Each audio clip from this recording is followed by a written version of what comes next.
much to make Thai sour curry paste. Mix it together, and then fish sauce, palm sugar, tamarind paste, shrimp, sliced green papaya.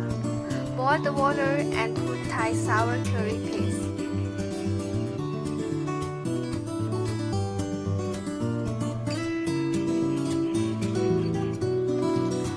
Add sliced green papaya and boil till papaya is cooked.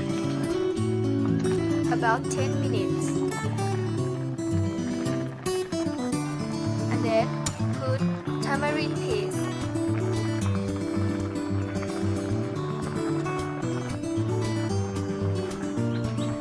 Fish sauce, shrimp, and boil till the shrimp is cooked. And taste, and you can add flavor as you can. Ready to serve with rice.